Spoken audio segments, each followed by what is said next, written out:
You wake up when your body is ready. No alarm rings, no schedule forces you out of your warm blanket. For 99% of human history, this was not a comfortable luxury. This was just how every single morning felt for roughly 300,000 years. How did your ancestors actually rest in a world filled with apex predators and freezing nights? Did they really sleep for 8 continuous hours like modern doctors recommend?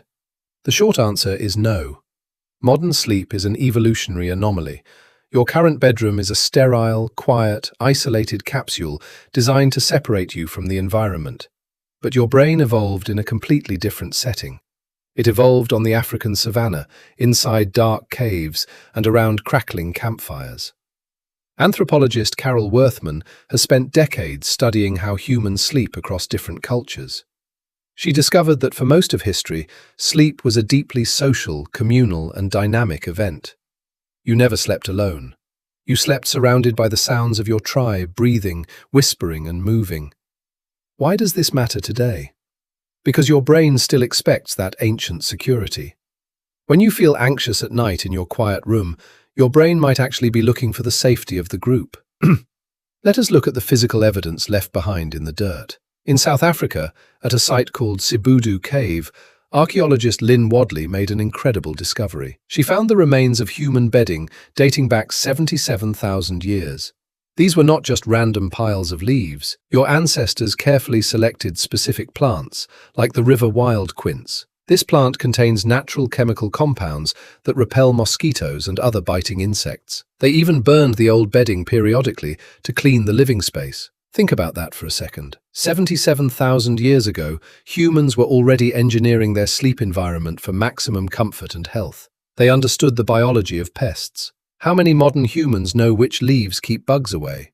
The layers of the cave floor tell a story of incredible domestic intelligence. Your ancestors did not just throw themselves onto the bare rock when exhaustion hit. They gathered rushes, sedges, and thick grasses to create a cushioned mattress that kept their bodies off the cold earth. Wadley noticed that these ancient beds were often topped with a dense layer of leaves from the Cryptocarya woodii tree. This specific plant releases crushed aromatic chemicals that act as a highly effective, long-lasting insect repellent. They were actively combating malaria and skin parasites while they rested. This was not a primitive, miserable existence.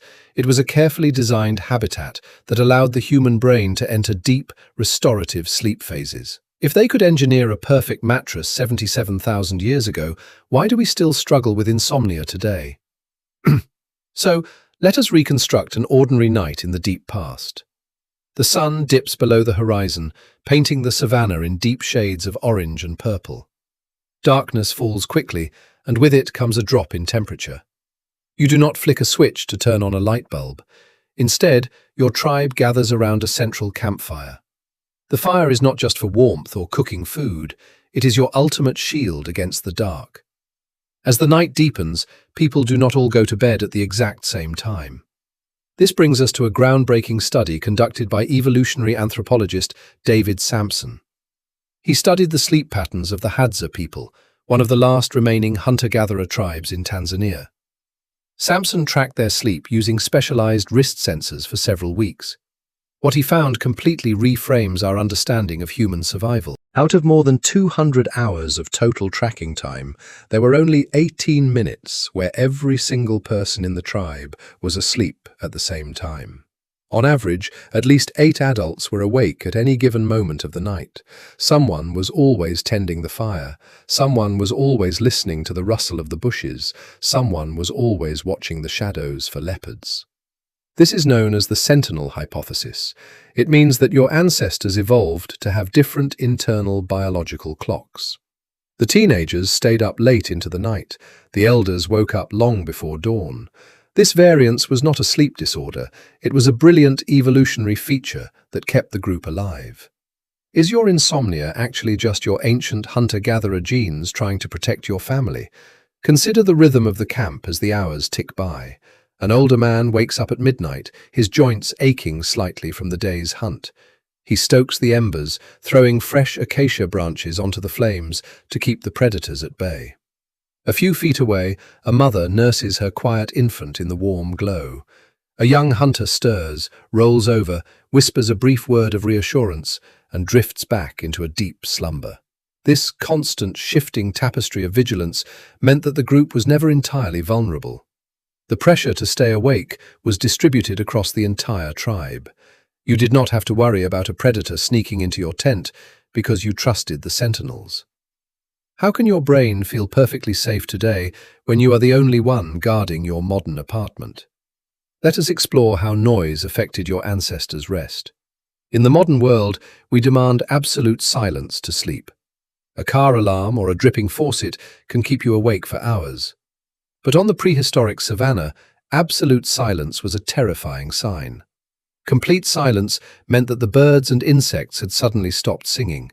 It meant that a silent predator, like a lion or a leopard, was actively stalking through the grass near your camp. Your ancestors evolved to sleep deeply through the comforting background noise of nature. The wind rustling the leaves, the crackle of burning logs, the gentle snoring of your relatives, and the distant call of nocturnal animals were acoustic signals of safety. When those sounds disappeared, the brain instantly snapped awake, flooded with adrenaline. Today, we strip all those natural sounds away and replace them with an eerie, artificial silence. Is it any wonder that your subconscious mind remains alert, sensing danger in the quiet void of your bedroom? This social aspect of sleep also provided incredible emotional and psychological warmth. Children did not sleep in separate rooms down the hallway, crying into baby monitors. They slept nestled tightly between their parents and elders, feeling the physical rise and fall of their chests. This constant tactile feedback regulated the infant's heart rate, breathing, and body temperature. It created an unbreakable sense of psychological security that lasted a lifetime. Anthropological studies show that co-sleeping was universal across early human communities. The modern practice of forcing a child to sleep alone in a dark room is an incredibly recent, culturally specific experiment that has only existed for a tiny fraction of human existence. We have traded communal warmth for individual isolation, and then we wonder why anxiety levels have skyrocketed. Your ancestors understood that sleep was not an individual chore to be checked off a list. It was a collective act of survival and connection. This brings us to a massive counterintuitive twist. Modern society tells you that waking up in the middle of the night is a medical problem. If you wake up at 3 in the morning, you panic. You look at your phone. You worry about your job the next day. But historically, a solid block of 8 hours of sleep was completely unnatural. Before the Industrial Revolution and the invention of artificial lighting, humans practiced what historians call segmented sleep. You would fall asleep shortly after dusk for about 4 hours. Then you would wake up around midnight. You would spend an hour or two talking quietly, praying, smoking, or making love. After that, you would fall back asleep for a second shift until dawn. Waking up in the darkness was not a failure of sleep. It was an essential part of the human routine. This midnight waking interval was highly valued by our ancestors.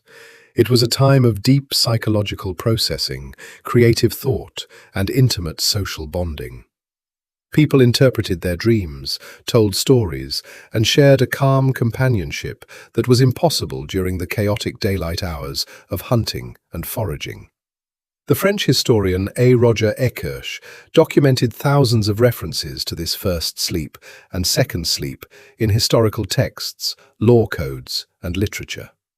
When artificial light arrived, it artificially lengthened the day and compressed our rest into one single block. We traded our natural fluid midnight awakening for an exhausting, unbroken stretch of unconsciousness. Are we actually healthier now that we sleep without interruption? When we force our bodies into a rigid 8-hour box, we fight against our own evolutionary history. Your ancestors slept on the hard ground, covered in animal hides, exposed to the weather, and woke up multiple times. Yet, skeletal remains show they did not suffer from the chronic back pain or stress-induced sleep apnea that plagues modern society. They slept deeply because their sleep matched their biology. Their bodies were synchronized with the natural drop in temperature that happens at dawn, triggering a natural, energetic awakening. They did not need synthetic stimulants or synthetic sleeping pills to regulate their internal clocks. They let the planet do the work for them. Think about the physical environment of an ancient sleeping space. The air is cool and fresh, constantly moving through the shelter or cave entrance. The ground is firm, forcing your muscles to micro-adjust throughout the night, which prevents stiffness and maintains natural spinal alignment. There are no flashing blue lights from screens, no hum of traffic, and no artificial heating keeping the room at an unnatural, stagnant temperature. Your biology thrives on these environmental cues. Your pineal gland produces melatonin naturally as the natural light fades, guiding you gently into sleep without a fight. Why do we expect our bodies to sleep perfectly when we isolate them from every natural cue they evolved to recognize? Tonight, you will turn off your television. You will lock your doors. You will lie down in a perfectly silent, climate-controlled room. And yet, you might still struggle to drift off. You might feel a strange, lingering sense of vulnerability as you stare at the ceiling. Just remember that your brain is simply doing what it was designed to do over hundreds of thousands of years. It is waiting for the sound of a crackling fire. It is listening for the breathing of your tribe. It is waiting to wake up only when your body is truly ready.